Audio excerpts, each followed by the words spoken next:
right, guys. My name is Jay Will. Welcome to Crypto Coffee Sessions with Peercoin team. Today we have a couple of guests here to talk about Web3 and NFTs. We'll start with Peer Chemist. I think you guys already know who he is. If you want to say a few words, Peer Chemist. Hello, everybody. Welcome. This is the second episode. It took us a while to get this second one rolling. Sorry for that. Just been busy with everything. For this topic, we have selected NFTs and Web3. We will try to explain what these concepts are, how are they useful, and should you even care. Yep. And Savo, Gmail, if you guys want to go, Savo, I know you are community manager on a project involved with NFTs, right? Yeah, so I got started in NFTs in late August, early September. I was just trading NFTs, and then in November, I worked on my first project, releasing an NFT, and did the same thing in December, just joining teams, community managing the Discords, and helping sell projects. Cool. And I think Gmail also, you're involved with a couple projects, right? Yeah, I am also involved in a couple projects and a couple of groups as well. Awesome. All right, cool. We'll get it rolling then. Pierre wants to talk about Web3. So what I'd like to do here, Pierre, is just kind of get your idea of what Web3 is as a whole. I know Web3, the terminology was coined by Gavin Wood, obviously, co-founder of the Ethereum Foundation, or the project, not the foundation, rather. And it's kind of evolved into something bigger, like how crypto usually goes. So what do you view it as, kind of where it started, and where do you think it's headed? All right. So I think it's nothing more, in essence, nothing more than a marketing endeavor by Ethereum guys. That's basically the summary. What's going on with Web3? I don't think there is it's not something real. It's what they are trying to do is they are trying to gatekeep the internet. The future where in order to use some internet service, you have to own some kind of silly token. And of course, that token will be living on Ethereum or something like that, a sidechain or whatever. But still, it's in a way it's going backwards. The internet is open. It's beautiful because it's open. And this Web3 movement, they're trying to lock down the internet. So imagine like if Discord requested us to own, I don't know, some amount of some kind of token to be able to do this podcast, or imagine that, I don't know, like Reddit or Wikipedia, everybody had their own tokens and they required tokens to get to allow you to see some content or whatever. This is going backwards. This is a very bad precedent in evolution of internet. Because open source in general and open internet is a movement, global movement. They have made everybody's lives better and at nobody's expense. And I think Web3 is trying to undo this. It's trying to lock down the internet, and it's trying to lure people into this, basically pyramid schemes which are popping up left and right. Tokens, any kind of tokens, including NFTs. It's just basically a pyramid, and they're trying to find a next batch of suckers. What I think is interesting is the fact that the Web3 term that everybody likes to use these days was coined in 2014 by Gavin Wood, and I don't think we really even ever heard anybody talk about Web3 for the past, however many years it's been, 8 years, 7 years now. And in 2021, it gained a lot of traction when companies like Bloomberg started promoting it. So I'm curious, how do we think that Web3 made it into the mainstream randomly and picked up by venture capitalist firms? If you spoke with Ethereum guys, before this crypto bubble, so if you spoke with somebody, I don't know, from 2019, even earlier, like 2018, 17 even, you still heard, Web3. And if you remember, MetaMask is around for a while, and MetaMask is basically what Web3 was revolving around, and it's still revolving around it. So yeah, if you spoke with Ethereum guys, you would hear about Web3. But what happened in 2021, so last year, bubble. That's why you have these, like, let's say, big names. And they're trying to cash in on the hype, and that's it. After the bubble bursts, of course, nobody will be talking about Web3 anymore. And this is where I'm going to kind of rope in Savo and Gmal. So these are two guys, and correct me if I'm wrong, fellas, but you guys weren't super into crypto before NFTs, is that right? No, Not really at all. I partook in a little bit of the 2018 bull run, but I got like a lot of other noobs. I got told my family around Thanksgiving, got wrecked at Christmas, and got made fun of. Okay. And then I sold my positions. It was bad. Yeah, so I think, well, I think for people like us who've been around for quite some time, we've seen a lot of cycles come through. Like I remember crypto kittens. I remember when dApps became the new big thing. I think Pierre probably remembers literally everything since the birth of Bitcoin, but it's interesting to see kind of the waves that bring new users into crypto. And then I feel like kind of two phases happen. One, they come in during the bubble when the speculation market is high. And of course, here by speculation, we mean just trading. That's basically what we call trading or investing in crypto for the sake of profit, right? We're speculating on prices.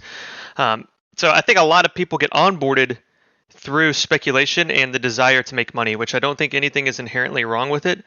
But what we usually see is whenever these bubbles die out, there's a certain percentage of these people that stay in the community and expand to other crypto projects or other crypto ideas because they're actually interested. And then there's those that just completely leave, right? Because basically the money's gone and that's what we're here for. So I'm curious, Savo or Gmal, one of you guys go first, doesn't matter who. Do you think that NFTs served as a kind of a gateway into crypto in general? You think it'll stick around, or do you think once NFT dies out, you kind of got what you needed out of it and you're going to move on? Yeah, I could go first on this. So I work for a finance firm, and I'm a registered representative. So I'm not allowed to participate in options trading or anything on the stock market, really. So I kind of just had to sit and watch, all the GameStop, AMC runs through all of COVID, and just sitting on the sidelines while a bunch of people were making money. So then, come August, it was actually Gmal and my friend Hunter who got me into NFTs. They reached out to me like at 8 a.m. one morning before I started work and just told me to buy this thing. And I've seen the NFTs go. I was watching NFTs from the sideline. Just thought, why not? Sure enough, got it, flipped it instantly for like 3-4x money. And at first, I took out all the money right away, withdrew it all, and was just happy with what I made. And then decided to put it back in, just start re-rolling it, and made a hefty bag off of it. And sure enough, I think the September, so I got in late August, and September, it was crazy bull market. Come second half of October and November, it was beyond a bear market for NFTs. With altcoin season going crazy, NFTs were dying hard, but stuck it out through that. And, now we're in another bull market. So I'm kind of, to your other point, I'm kind of here to stay with it. Still have all my money in ETH, haven't taken out any of it yet. Taken out some, but mainly sticking around for the ride. That's great. I'm going to address some of your onboarding questions about it. I think NFTs have been so great for onboarding new people into cryptocurrency.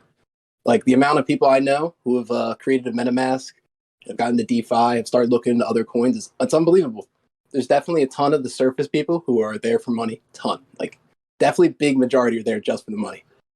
But the money leads so many new people into learning so much more about crypto, about so many new coins, about so many new concepts.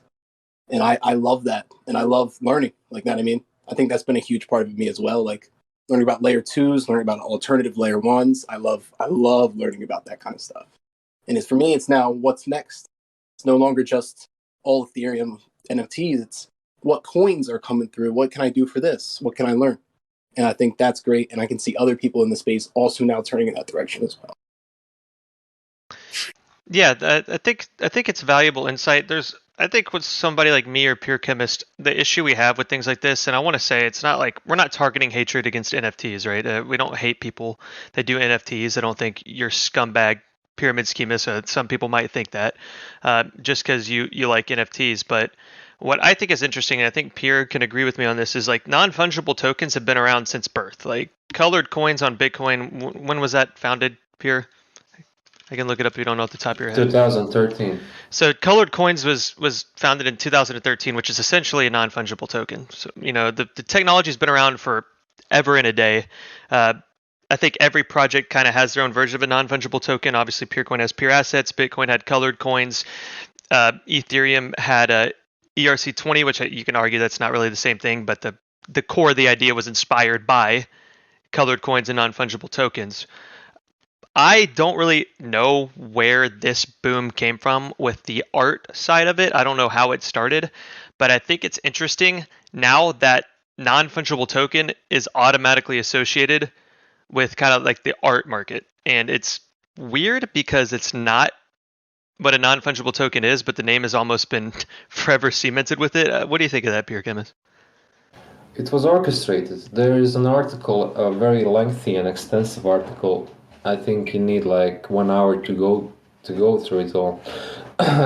It came out about, I don't know, like 6 months ago or something like that. I think I've shared with you guys.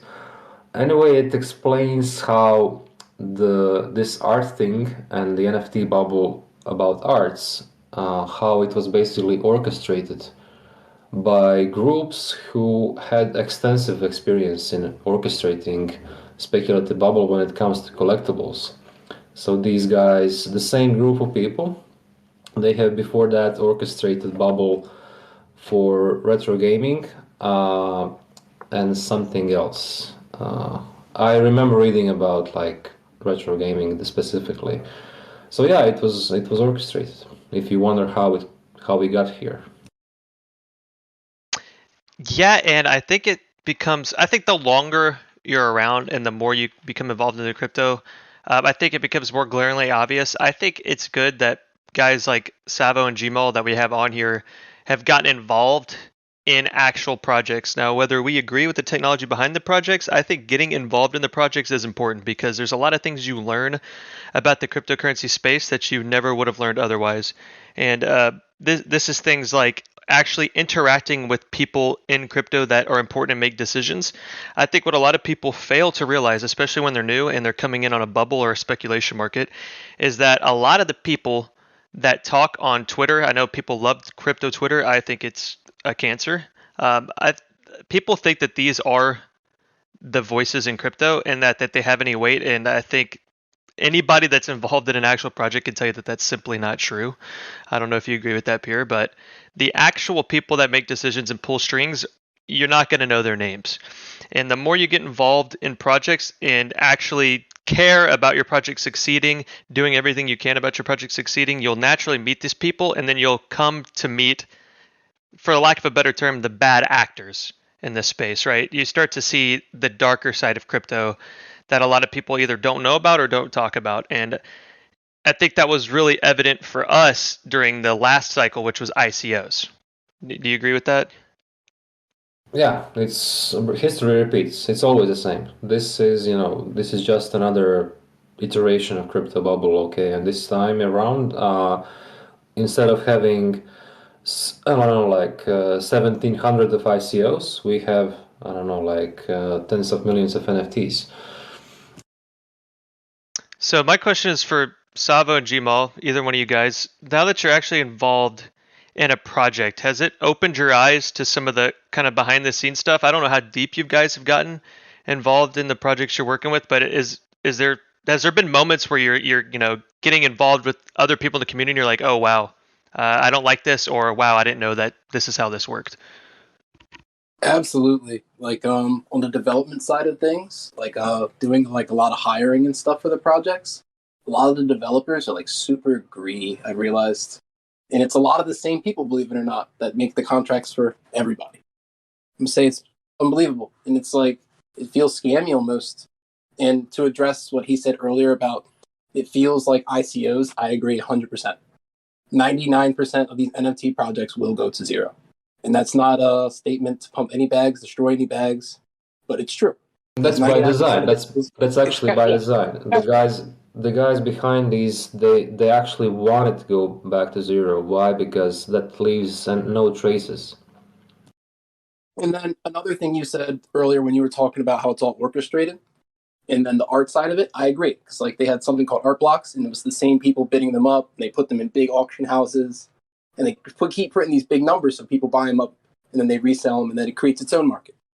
And that's not good. You know what I mean? Because it's all bad influence. It's all people planning to dump on you in the end, and that's probably gone to zero already. But that was huge last year, and now it's all gone. And then you got to keep that in mind when trading NFTs because the attention span's short. And it's because a lot of these projects are scams. So you got to pick the right stuff. Like you don't want to invest in something with no community. You got to really, it's almost like picking an ICO. 99% won't be around.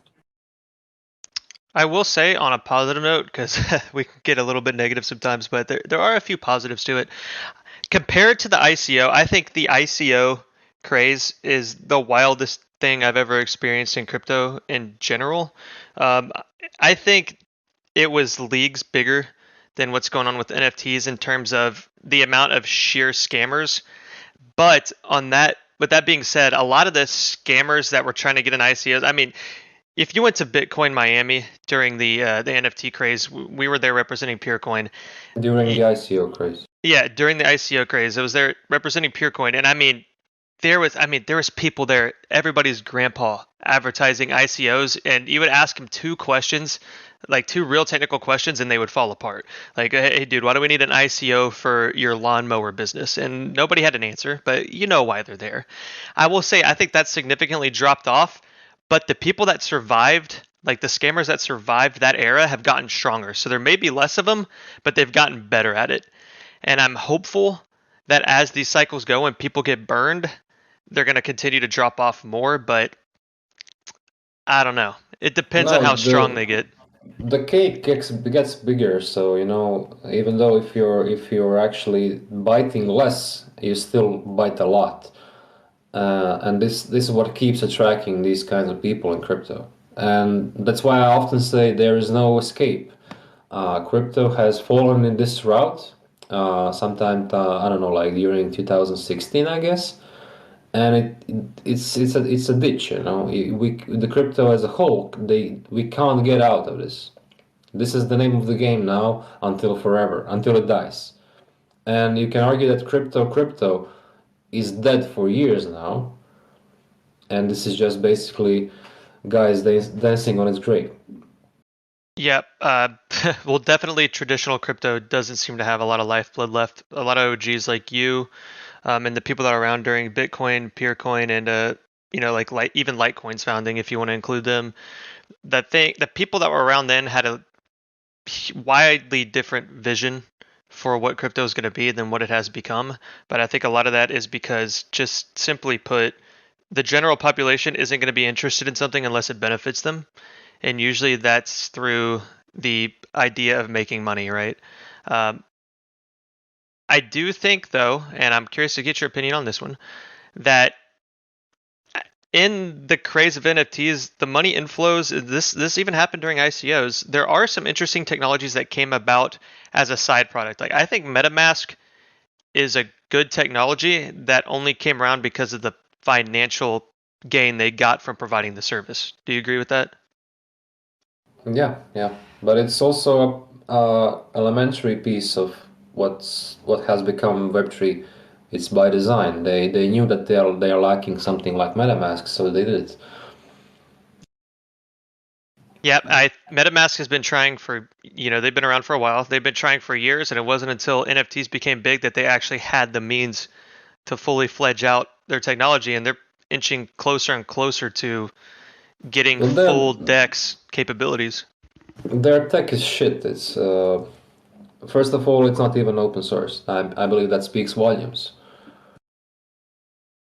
Second of all, there is nothing decentralized about any of this. I don't know if people even understand, but Web3 as a concept is not really decentralized. So essentially it's failing at one thing that's being advertised. It's being advertised as like there's decentralized replacement for, like, let's say, classic web stack, but it's failing at this thing even. A big problem that a lot of these new guys are running into, I think Savo Jumal will probably have a million things to say about this, is I think this is the first time these guys are experiencing when a network gets overwhelmed, and the downfalls of proof of work, and the congested network, and all these sort of protocol issues that have been around since the beginning that people have not cared to fix. So I want to hear Savo and Jumal talk about their first experience with like gas hikes during congested hours. How do you guys feel about that? When I first started, I started with like $200, $300. So I could only participate really in, they're called whitelist sales. Essentially, you get to mint it whenever you want over the course of 24 hours before public for when gas is low. And meanwhile, while I'm doing that, I see Jamal, who's been around much longer and had a much bigger bag, doing these public sales. And he spent, I remember the first time I asked if I could participate, and he said I shouldn't.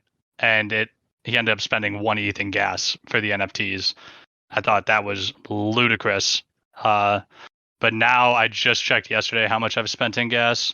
I mean, after securing more ETH and being able to participate, I've spent now 14 ETH in gas over the last 6 months.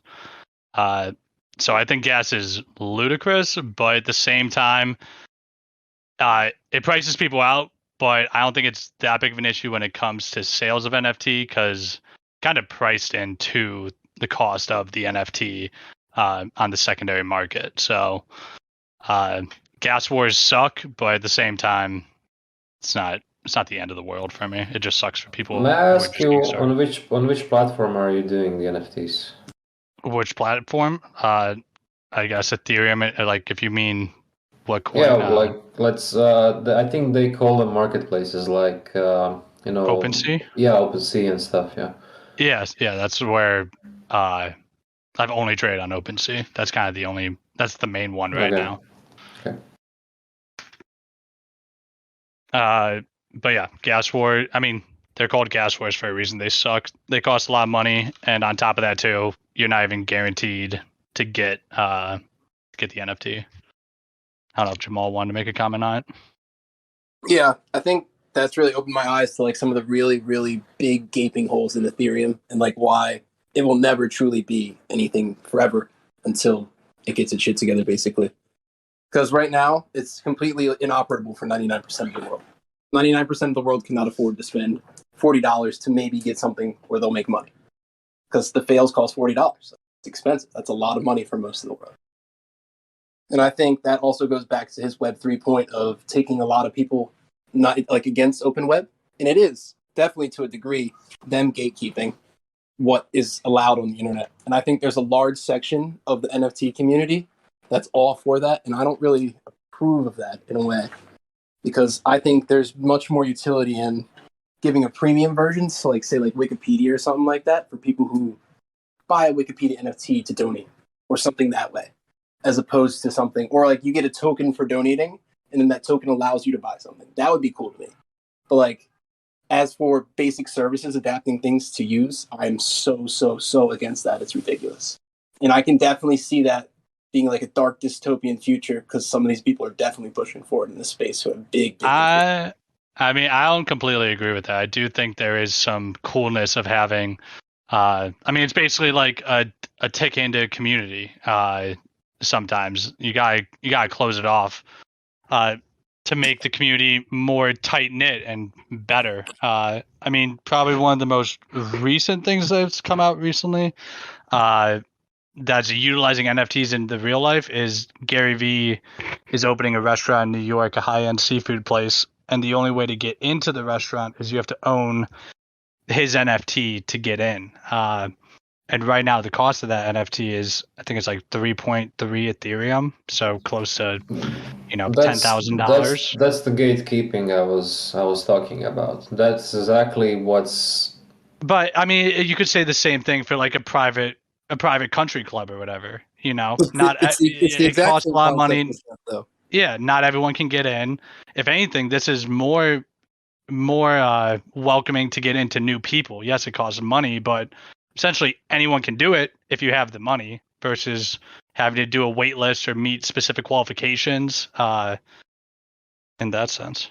I don't know, that kind of future seems very scary to me personally. I agree. That's like that exact elitism I was talking about that I don't like. Like that restaurant thing. Like you have Yeah, to pay 3 ETH to go eat with other rich I mean, people. there are going to be higher price ones, but at the same time, there are going to be lower price ones for the more general public too. I mean, it's like a concert ticket functions the same exact way. A sporting event ticket functions the same way. I mean, there are going to be things that are more expensive It for. does, but it doesn't. The tickets, I mean, the tickets for concerts or for sports events, they don't pretend to be anything, you know. But the I NFTs, they agree. do. And second of all, they NFTs consume a very costly infrastructure.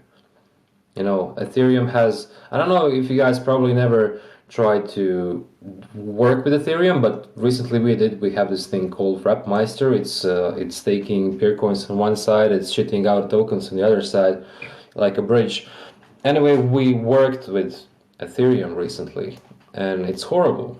Uh, you know, the costs of running a simple service for Ethereum, they're basically astronomical. I mean, astronomical compared to Peercoin, they are astronomical. Running a node will set you back like hundreds of dollars a month.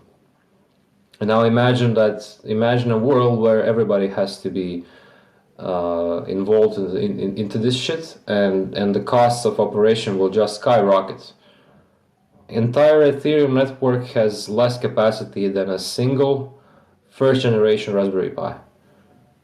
And they are trying to do all of these nonsensical things about it, you know. Isn't that what they're trying to do with ETH 2.0 though? To fix all that? No, it won't. It won't matter much. It will not change the core principles. Got it. What do you think Yeah, of I Casper, can't speak Peer? on the tech side that much. I want to hear Pier's comments on Casper. I don't. It doesn't seem like it helped. Do you think they're actually going to go through with the full proof of stake overall? Do you think they'll ever stop their proof of work consensus? Sorry, I don't follow Ethereum enough to be able to comment on this, you know, in depth. Last things I know about Ethereum, they are probably, you know, years old. 2016, 2017, when they first started talking about it. I don't really follow that ecosystem, let's say ecosystem, also often. So I'm not really in the loop, like what's the latest plan and what's the latest with these things. But I know that they are not changing the core architecture of the system. To put it simply, in essence, the blockchains are not made to be scalable. The concept of the blockchain is not scalable, and you know, trying to you know, every single token, every single recording into single blockchain, that will always fail.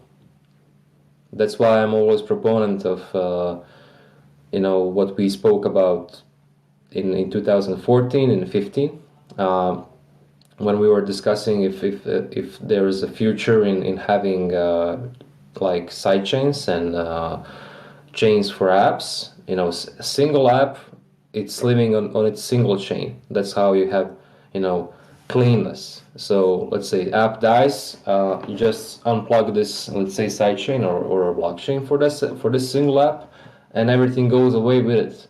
There is no need for every computer on the world to have recording about, you know, this guy trading with NFTs forever, for entire eternity. Yep, I think that's a great point. We're trying to funnel everything into one project these days, make a platform that can do everything, yada yada yada, when we should be trying to solve the problem of that layers were really supposed to try to begin solving, and obviously it wasn't enough. And I know we have talked about the, you know, the sidechain stuff, and I think that's related to like atomic swaps, which I don't know if they've been fully figured out yet. Yeah, they were years ago. So we had a couple other people join, Nagalum and Kryptonair. You guys want to throw anything in? Or are you just listening? Yeah, hello. I've just been listening in, but it is an interesting conversation. I am kind of involved with the Web3 stuff myself, and so I kind of understand all points of this. Definitely on board with kind of gatekeeping for certain things, but not so much for others. Although I will agree with Pure Chemist that Ethereum kind of has a gatekeeping system of its own just by itself, due to the nature of how much it costs to just get started. So that's kind of like a system that keeps people out. And we've seen it kind of with Ethereum clones or other EVM chains where they run into the same problem. Like Avalanche fees were going up to like $50 to $100 as well, which was supposed to kind of solve the Ethereum problem, but it ran into the same problem. Yep. I mean, we don't like to talk about speculation too much, but obviously it's not too speculative to say that the market has taken a little bit of a downturn, and it looks like a lot of the people that have been introduced to crypto through this NFT and Web3 stuff are starting to see what it's like for crypto to quote unquote pop. I don't think it's popped yet, but they're starting to see a significant slide in prices, and I'm curious of how this is going to play out. It looks like there's already some sort of panic starting to set in amongst the newer people because they're not used to this sort of thing. So I think relatively soon we'll start seeing the herd thin out like we've seen in the past couple of cycles.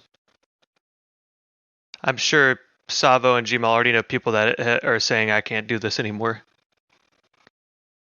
Absolutely. I've had a few friends burn out almost instantly once they lost their gas fees. They're like, dude, I lost 0.1. That's $300-$400. I'm never doing this again. And I was the same way the first time I lost money. But thank God I kept going because it really changed my life. I said it too before, where I mean that first NFT I got in August, there were 10,000 available, and there were I think 110,000 people on the website at the time of the drop. If I didn't get that on that day, I probably would have never tried again. So it's very discouraging when you fail your first one, or if you invest in a project and it turns out to be a rug, or it turns out not to be successful right out the gate. A lot of people leave right away. So yeah. And you know what? One thing. Yeah, go ahead. So you guys, Savo and sorry, I forgot the name of the other one. Jamal, yeah. Do you guys understand? So when you mint or you purchased NFT, do you understand that there is no way for you guys to make money unless a bigger fool walks in and buys it off you?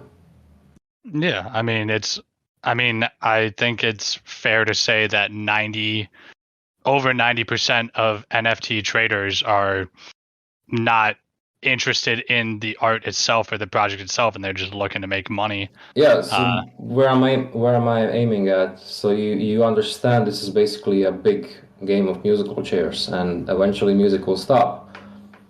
For some things, I agree. Yeah, for other things, there's a very, very, very strong difference. So, like, I don't know.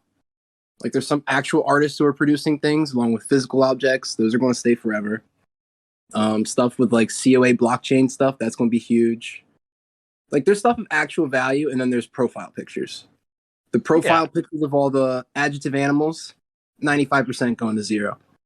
But there's stuff that's, like, actual value. Like, you got photography moving over to the blockchain, like lots of other stuff. And, like, it's just, I don't know, some of it has actual reasoning and actual value. And some of it is just buy this cute animal, make some money on speculate. Yeah, it's 100% true that someone, I mean, at the end of the day, with any project really, someone's going to be losing money. Someone's going to be caught holding the bag at the top. But at the same time, I mean, people know that risk when they buy an NFT. It's important. It's important that we can still publicly admit that this is a fact. Because in the past I was observing many communities similar to this, especially the ICO communities, and you couldn't say with them out loud that it's basically a musical chairs game. But that's the And, same thing with most crypto coins, though. I feel like too. it's Someone's the going to same. be caught at It's the the same. top Yeah, buying too high. 99% of all crypto is basically just a game. I often like to describe Bitcoin as a global open Ponzi. Here, let me share something. So, with NFTs, it's different than any other crypto before, and the reason for that is because people will immediately flip after minting it, right? So it creates all these extra kind of tokenomics that regular coins don't have. People kind of mint for the purpose of hoping that they get something that's kind of like a lottery ticket. So they're hoping that, sure, the floor mint might be worth more than the price they paid, but they're really hoping that, they get that legendary or epic one, the really rare ones that end up instantly like 100xing. And so what happens is you have people that mint for, let's say, 0.1 ETH, and then it ends up listing for 0.3 ETH. But obviously, not everybody is able to exit at 0.3 ETH, only a very small percentage of people, right? And so you have all these people that think they're in profit, but as more time passes, more and more people try to sell, and it just kind of race to the bottom. That's what I've experienced with NFTs, and that's how it's different than crypto coins, in my opinion. Yeah, I agree with that. Right after every sale of an NFT, there are the instant flippers that are dumping it right away. And they're just chasing the bag. They don't care about the project. They don't care about the art community or anything. They just want to mint it and sell it instantly. And when you have too many people doing that, it's going to cause it to go below the sale price. People lose money. But then there are also times, though, where it gets low enough and people start buying back in and raising it up. It's definitely a different dynamic to crypto coins. Mm-hmm.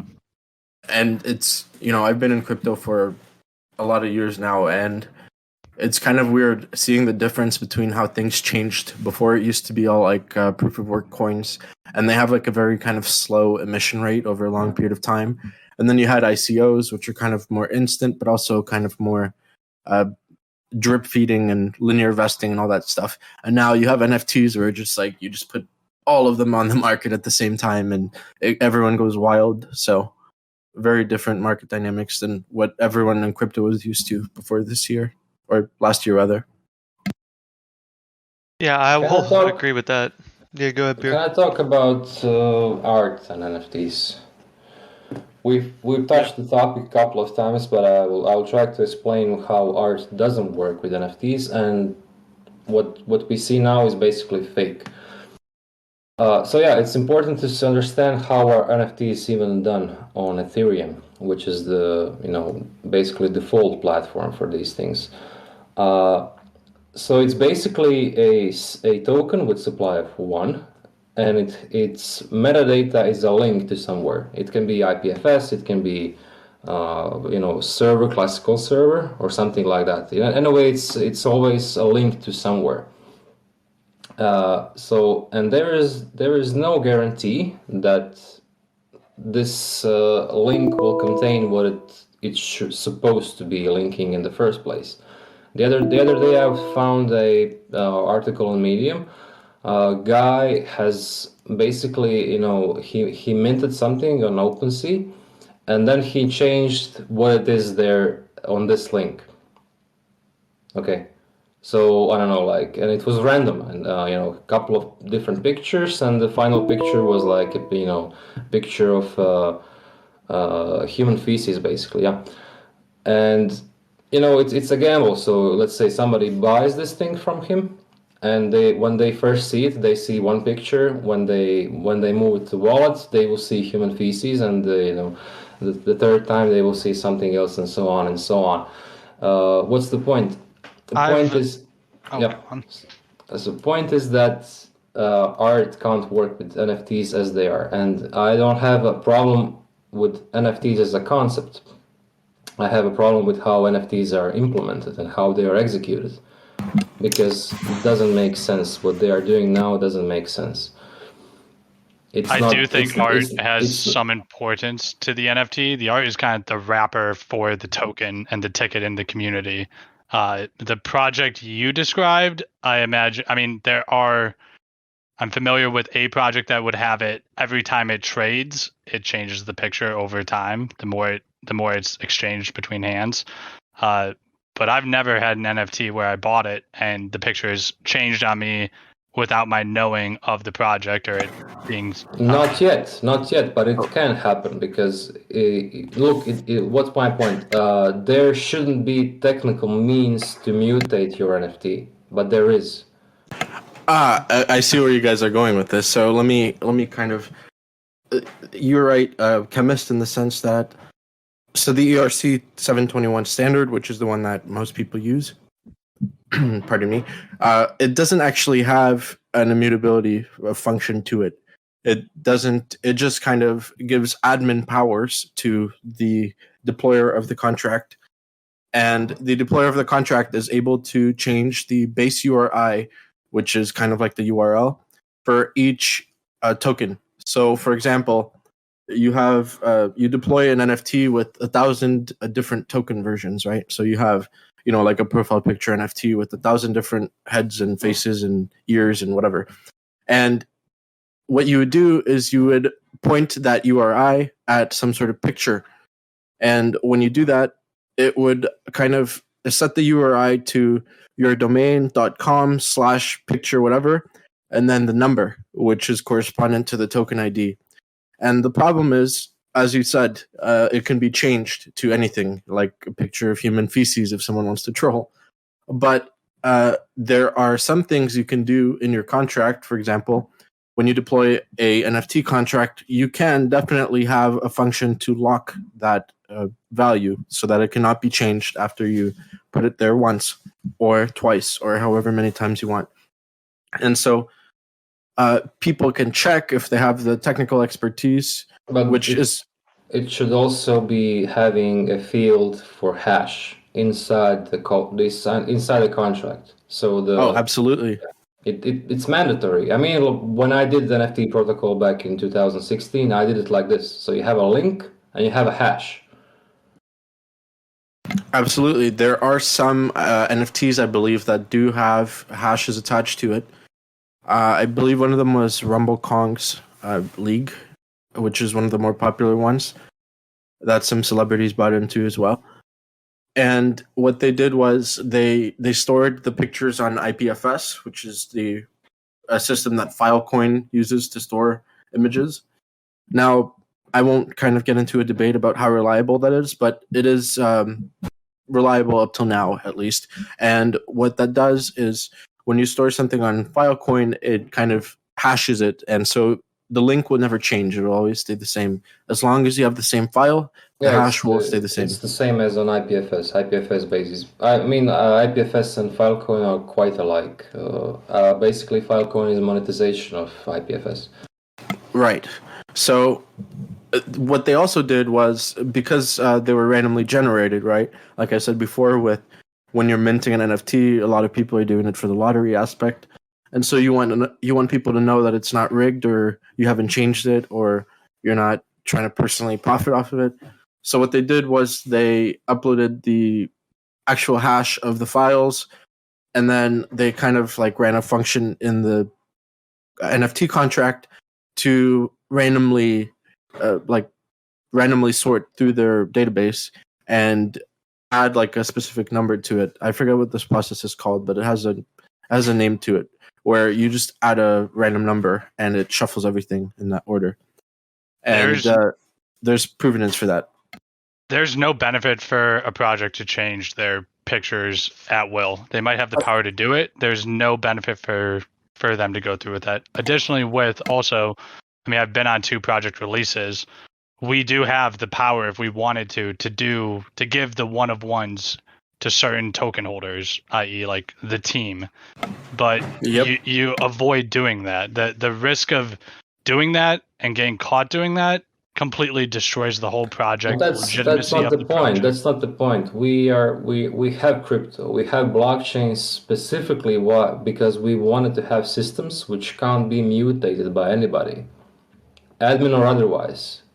That's A lot why. of NFT That's projects it. have been utilizing Chainlink BRF recently too for the randomization. So everybody knows that it's true random and no one's getting fucked, and it's all verified on the Chainlink. It does add. So the fact that most NFT projects don't actually have kind of this locking mechanism. If you go on what is a BAYC, the Bored Ape Yacht Club, if you go on OpenSea on their page, it'll say that the metadata is frozen, which means that it can no longer be updated. But most projects to this day still don't have that. They don't have a function within their smart contract where it says, look, the deployer can no longer update this.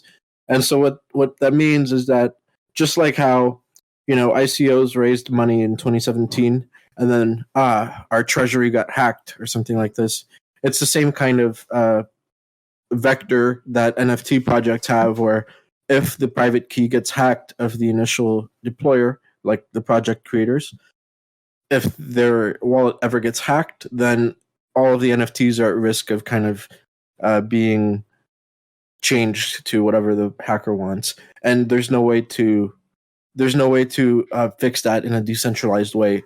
The only way you can fix it is by telling OpenSea, "Hey, this is what it should point to." But then, that kind of defeats the point of NFTs, right? So that's. I personally think there should be more of an effort to make things immutable, but that doesn't seem to be what communities are pushing for nowadays. Yeah, communities don't seem to care, and this is why basically I'm raising this topic, because I believe that communities revolving around NFTs, they don't even understand how shitty is the stack that they are using, and essentially, I mean, recently they spoke about gas fees and how much they are actually burning on Ethereum on these fees. If you're not using blockchain as it's supposed to be used, then why are you using it? Why are you paying all this money for gas fees? You don't have to do it. You can, because what you're doing with NFTs can be done using regular web stack. I mean, creating some kind of pictures which have a unique identifications and trading them with money or otherwise. That can be done basically in a day using some Python and Nginx. Absolutely. I think the product here is the token, not the actual art. It's just kind of, like if a famous artist releases art on the blockchain, that is the purpose of that is for the famous artist to tap into the liquidity of the blockchain, not necessarily for. That's right. Yeah. So not necessarily for the art to have some sort of meaningful impact. So I do think that can change in the future, but right now that's what it is. maybe people who are listening and who will listen this eventually, they will see me as anti NFT, but I'm not. So my problem with NFTs is how they are done. They are done wrong, and they're supposed to be better.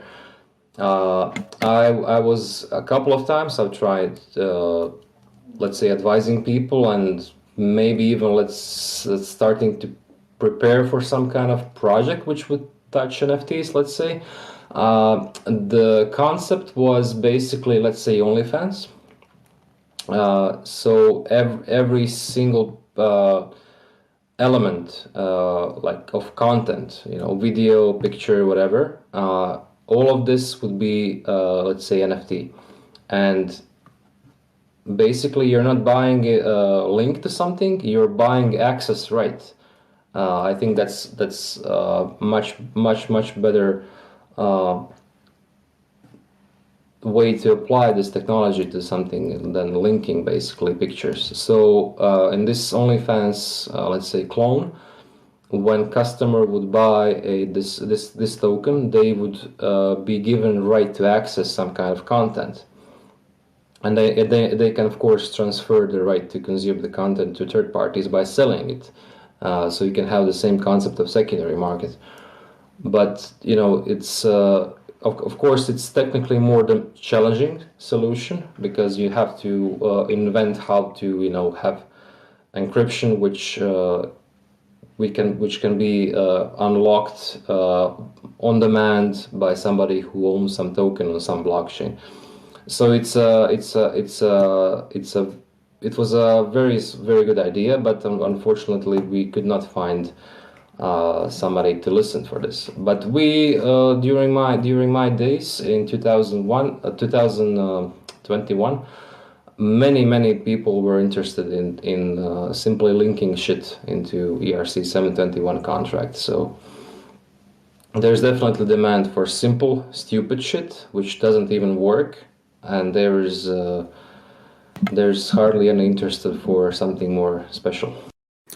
It's very interesting because I don't like to view the world through a lens of scarcity and seeing that there's a limited number of things, but we definitely see that there is a limited number of developers, and they're all being sucked into like speculative stuff. And instead of companies now being integrating this technology into their business, it's like now OpenSea is integrating all these companies coming in to sell their NFTs. Like, for example, I do agree with your point that there's a lot of use cases for NFTs that we're kind of ignoring now. And one of those things that I personally have thought of many times and I've heard other people talk about is, for example, like concert tickets or vouchers. So imagine like when you think of billions of people using NFTs, it's not going to be profile pictures. It's not going to be stuff like that. It's going to be kind of useful stuff. And one of the things I always think of like, the last time you went to McDonald's and, you got a coffee and they give you a voucher for, if you have 5 of these vouchers, you can get a free coffee. And so you calculate the cost of a coffee and it's like $1.50 or something like that. And then you do the math in your head and it's like, oh, well, each voucher is worth like 30 cents if you equate it like that. Now, you see, when you get a coffee from McDonald's, they could give you an NFT as that voucher. So you can collect NFT vouchers. And if you don't want to redeem 5 vouchers for coffee, you can simply sell them to someone who is trading those. So someone could pay 25 cents per voucher. That 30 cents of McDonald's value has 25 cents of real life value. Yeah, so that's how I see NFTs. That's a good application of tech, but imagine like, the cost of sending NFT would be 5 or 6 times more than the cost of coffee. Well, absolutely, with today's technology, yeah. So it's a no-go. It's a no-go at step 0, basically. Yeah, with Ethereum technology today, absolutely agree. I think but with that's not most to discount blockchain technology. If we're talking about technology, there's a lot of stuff that we do on the blockchain for no reason other than it's on the blockchain that you could just do with simple idempotence like REST APIs. This technology isn't new. There's things that you can't do with idempotence, like traditional non-mutable REST APIs that you can do on the blockchain, like decentralized companies and stuff like that, but nobody cares about that kind of stuff, even though to me that's probably some of the biggest applications of the technology in general. It seems like Pierre said people want to do weird stuff on the blockchain that to me doesn't make sense, because having NFTs on the blockchain isn't necessary. And there seems to be an ulterior motive to put these things on certain projects where it doesn't make sense. Like Ethereum, since the beginning of time, if you're a developer, you knew that it was a congested junk pile, basically, if anybody started using it. It's not super easy to start working on as they claim it is. It usually costs a lot of money, and you're basically at the mercy of the miners and how much gas is at the time. It's wild. The same thing happens with Bitcoin. Like before Ethereum, when Bitcoin was all the craze, you try to send any transaction in the middle of a network spike, and you had to bribe miners to even get your shit through. It's wild. Absolutely agree on that. And last year we saw the big kind of rise of all these. What they used to claim it's a layer 2 network, but then their market caps got so large that they could no longer justify being a layer 2. So now they call themselves layer 1s. like for example, Avalanche and Polygon and Phantom and whatever other ones there are today. Aren't And, those just cheap Ethereum clones, basically? Yeah, so if we look at the cost of gas, it actually has what, three variables in it. So you have how much gas a transaction uses, you have how much GUI you're paying for the transaction, and then you multiply those to get a Ethereum value, and then you multiply that times the Ethereum USD price. And so what happens is you now have all these same networks where they're all EVM. They call themselves EVM compatible, which in reality means it's kind of just a copy paste of Ethereum with a different chain ID. And so the only thing that's really changed in this equation is that they've reduced the price, right? Because if you use Polygon, the price of Matic, which is the asset it costs to transact, the price of Matic is like $2, whereas the price of Ethereum is 3,000. And so that's the only kind of difference that there is between Polygon and Ethereum.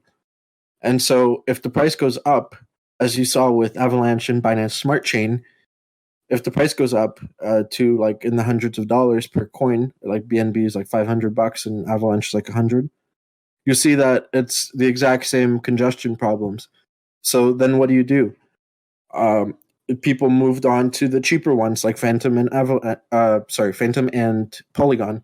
And so what happened then is these coins went from being half a cent to transact to now costing like $1 to transact, because the GUI went from 2 GUI per transaction to like 300 GUI per transaction. And this is in the span of a year. So this scalability issue hasn't been solved. And it's one of these things that people are just going to say, oh, we'll just create more blockchains and you just have to bridge your assets over. Let me ask you something. What I say, I don't really go ahead. develop or anything with Ethereum. I don't care about ERC or any of that stuff, to be honest with you. So I'm curious, does it work like Bitcoin, where you probably can't do this in like MetaMask or online wallets, but are you able to specify how much GUI or gas or whatever you can send with your transaction, like you can in Bitcoin, if you want to bribe a miner to take your transaction first? Yes. Well, yes and no. So the way it works is you select kind of a gas fee, which is, it comes in two parts. First is gas limit, which is how much gas, like how much, kind of like the size of the transaction, how many bytes is it, right? And then you have the GUI, how much GUI does it cost? GUI is just a unit like sats. And that's kind of like your sats per byte equivalent. And so what you can do is you can set your GUI really high, which is like setting your sats per byte really high, and it gets your transaction through very fast. But Ethereum added last year, sorry, and I don't know if it was like August or September or something like that. They added an EIP 1559, which kind of essentially plans the gas fees. So what it does is it creates kind of a moving average of the recent gas prices, and then you have to pay above the moving average, and everything that's the difference between your payment and the moving average is actually not even sent to the miner, it's burned. It's crazy that that people even buy into this crap, dude. Like that there's people out there that will die hard by proof of work when like shit like this is what happens. And the common 99% of people don't even know that you can do this because they don't understand how the technology works. And they use online wallets, and they don't understand that they can't get their transactions through when stuff is falling because there's a whale out there paying however much he wants for the gas or however much he wants for in sats to get his shit through first. It's wild to me. Absolutely. And if you look, there's a website called ultrasound.money, which is kind of like a meme on the sound money thing for Bitcoin. So it's ultrasound.money. And you'll see that ever since the kind of EIP 1559, actually something like 1.5 million Ethereum has been burned in half a year. And, if you convert that to dollars, it's like almost $5 billion. And you think about that, and it's like, that's $5 billion less dollars going to miners that are reinvesting it into the ecosystem. That's money that's just gone. So are they trying to become non-inflationary? Is that their attempt at it? Yeah, that's the meme. Yeah. It's crazy because I'm looking at like the gas tracker, and OpenSea accounts for 21% of all the gas fees. Yes, that's about right. So what happens when NFTs lose public interest and the bubble pops, and these miners are going to rush off of this chain because it's not profitable anymore? I think it's going to be very bad. Well, they're getting kicked off the chain anyway, right? So that's one of the reasons why they implemented this. Well, they will find something else to mine probably. Ethereum Classic. Ethereum Classic, or there's a number of GPU coins. I believe this will Zcash. I guess I don't know now, but I guess they will try to find business for themselves.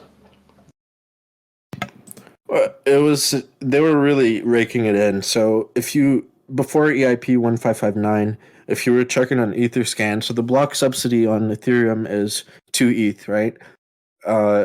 They get 2 ETH every block times are on average 13 seconds. So every 13 seconds they're getting 2 ETH during the huge NFT hype where there were a ton of mints and stuff.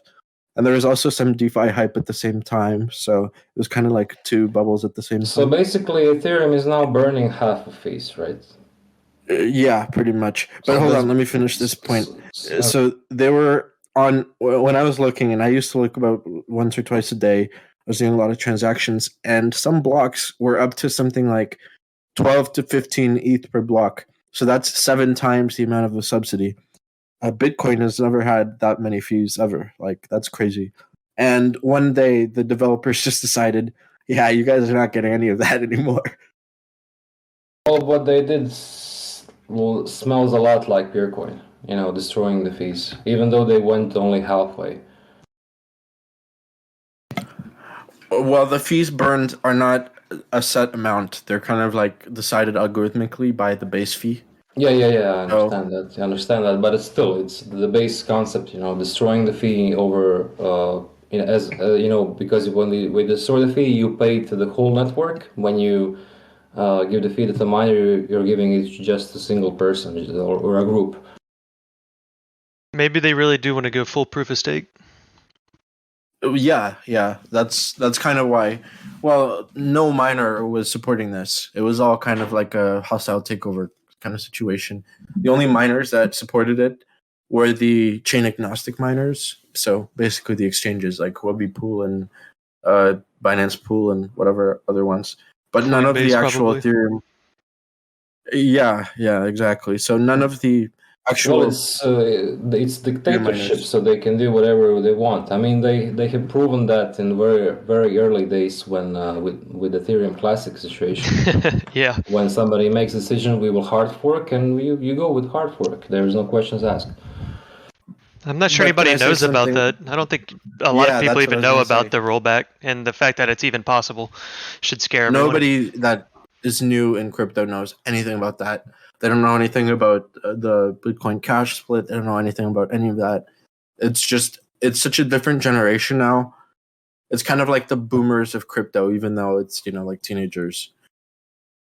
Like the whole cypherpunk thing is just, nobody knows anything about that anymore. It's all about kind of just, it looks cool.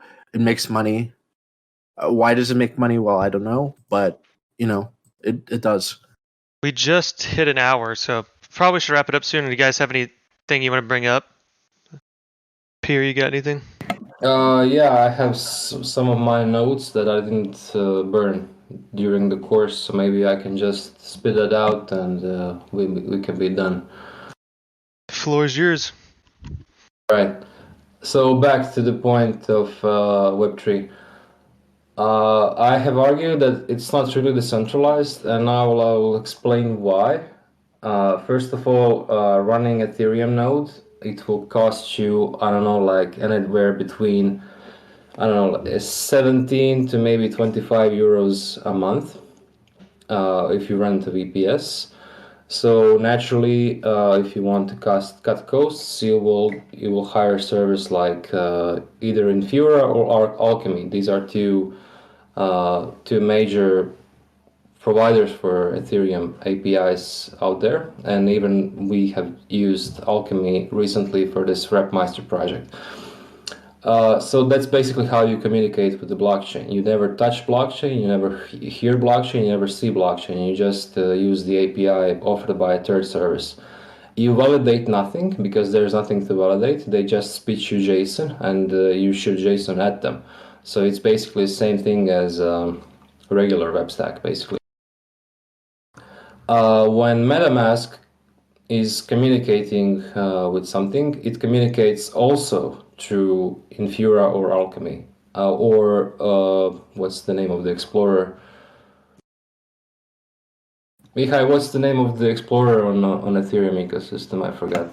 Etherscan? Yeah, that's the one. Yeah. So yeah, so basically 3 APIs run the entire show. And if you do NFTs, you use OpenSea, which have their own API, and you use that API. You basically never touch blockchain.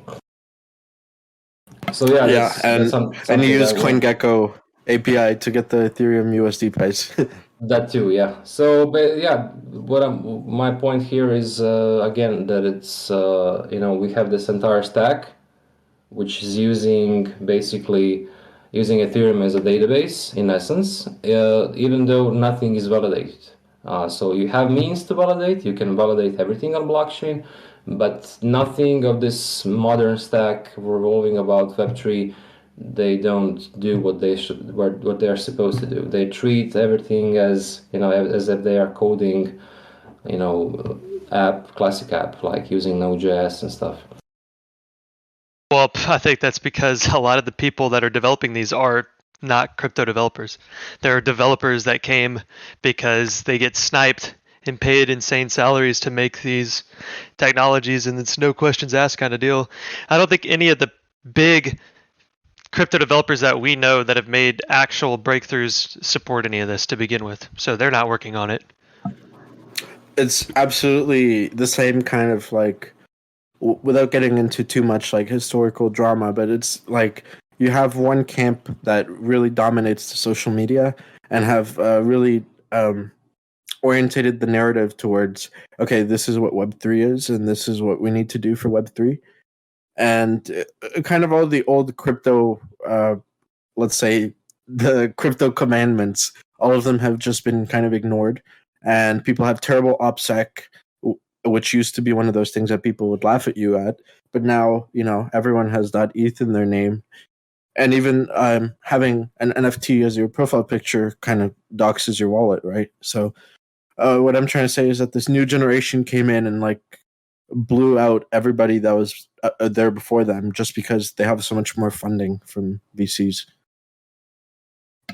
It's incredibly hard to find a developer that knows how to work on a core protocol, and it's not even easy to find one that can do second layer stuff, and Peer can tell you that firsthand. Yep. It's very rare to find a developer these days that knows how to work on a core protocol. There's so much infrastructure for Ethereum now that like people never have to actually touch the actual protocol. They don't have to like download their own software. They just run it off of something else.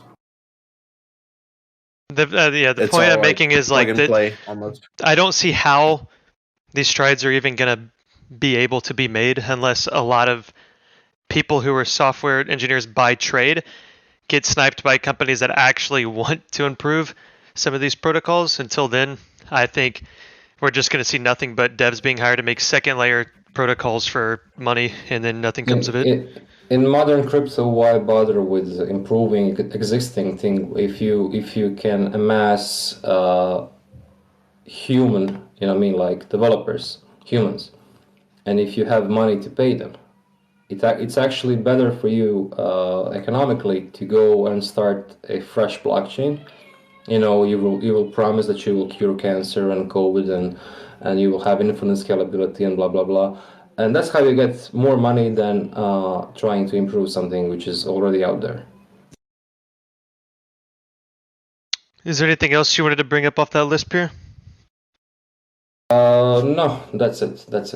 Because we can also save stuff for next time. I think we want to do these, every 2 weeks now? We decided? Yeah, let's try. Awesome. Looking forward Sounds for you fun. guys to tell us what should be the next topic. Yeah, NFTs was an easy one because obviously that's what's going on. We'll scrape something together for next time. Probably something to do with the fall of NFTs. I'm just kidding. Well, depends on what the market's doing. Eventually we will have a podcast with the bubble collapse, blah blah blah. Yeah. Well, we've done it before, and we'll do it Yeah, again. yeah. Thanks for It's- coming, everybody that came. Gmal, appreciate you coming out. I think Salva already left. It was good getting your guys' input. Hope you had fun. Thanks for having me, man. I really appreciate it. I enjoyed the banter. It was really good talking to you guys. Thank you. On behalf of the Peercoin Foundation, thanks for everybody listening, and we'll see you next time.